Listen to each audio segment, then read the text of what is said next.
Back to West for a second. Really good team.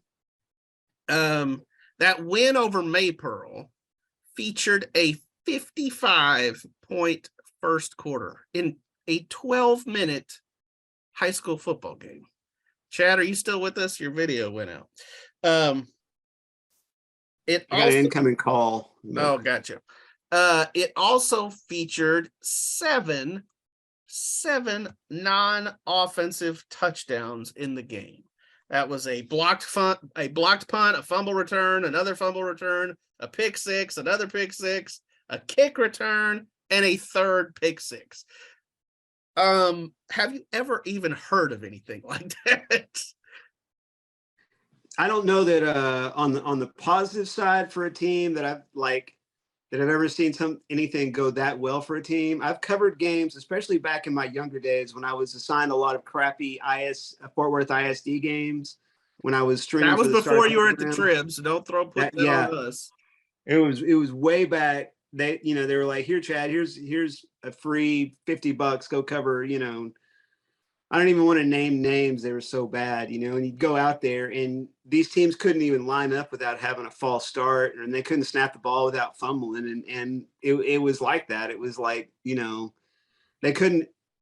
were so busy going backwards and the other team was so busy scoring, they couldn't even do anything in a positive direction. So I can see how it goes. And by the way, Maypearl's coach got fired like the next Monday. I saw that this week. I think I saw the tweet where he actually resigned, but I'm sure that's resigned in air quotes, Yeah. Maybe not. Maybe it's like, hey, 6 defensive touchdowns. I need to go find something else to do. I need to go work at HEB or something. Ouch. Yeah. That's how bad that whipping was. They not only put up what did I say? 7 non-offensive touchdowns. They also, it was like one of those remember those wrestling matches where the loser had to leave town or had to leave the federation or whatever? It was like that. The losing coach had to leave Texas high school football. Ouch. Ouch. I hope he's not watching this podcast. Oh, me too. DJ, what do you say? I wish I was at that game last week.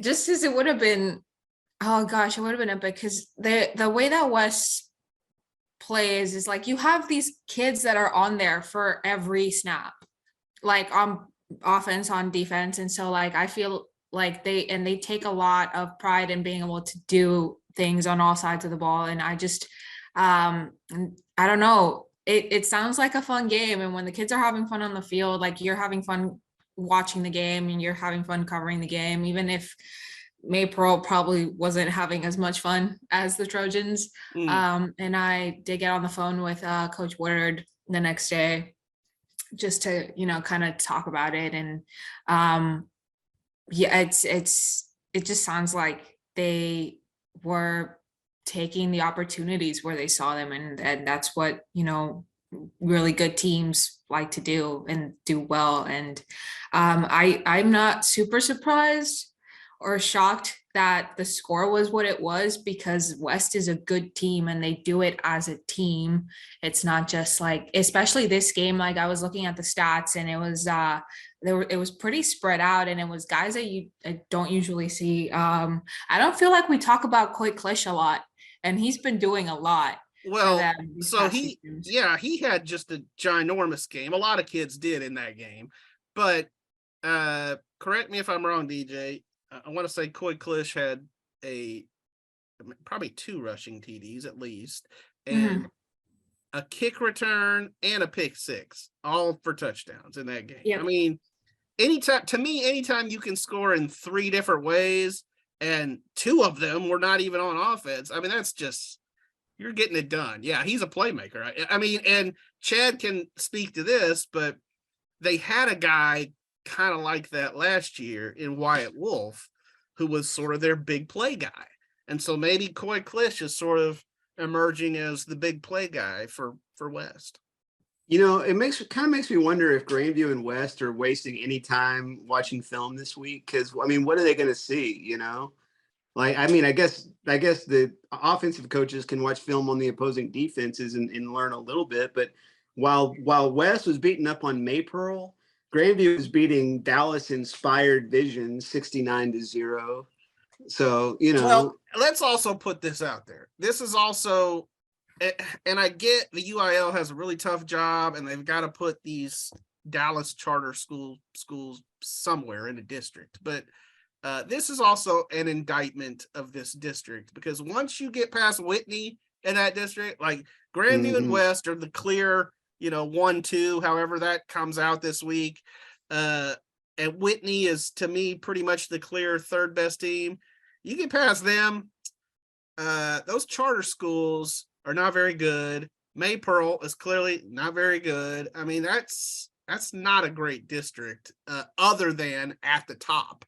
So that's a little bit of an indictment of that district, but I still was just amazed. I was riding the roundup last week on Friday night and saw that 55 point first quarter, and that in a 12-minute high school quarter, that's just an insane amount of points. I mean, it's not a 6-man game, I mean, it's just like Maypearl had to have just like run a play, West pick 6 touchdown. I mean, it's just like scoring that fast.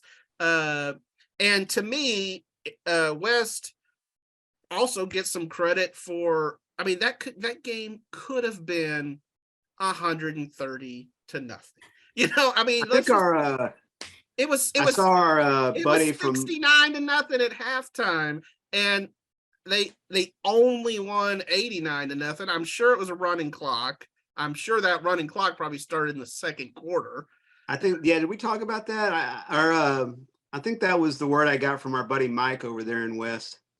Was that it was a running clock in the second quarter? Starting in the second quarter, yeah. I could see that. 55-0, Yeah. And they only scored twice in the second half. Yeah. Like, so. Right. Yeah. It's crazy. It's crazy. So anyway, kudos to West. Pretty incredible game. I did see a tweet that from some fan out in Mart that said, I'd never thought I'd see a game like a quarter that topped such and such, and I was thinking, yeah, Mart had a few of those quarters, but I never can remember a 55.1.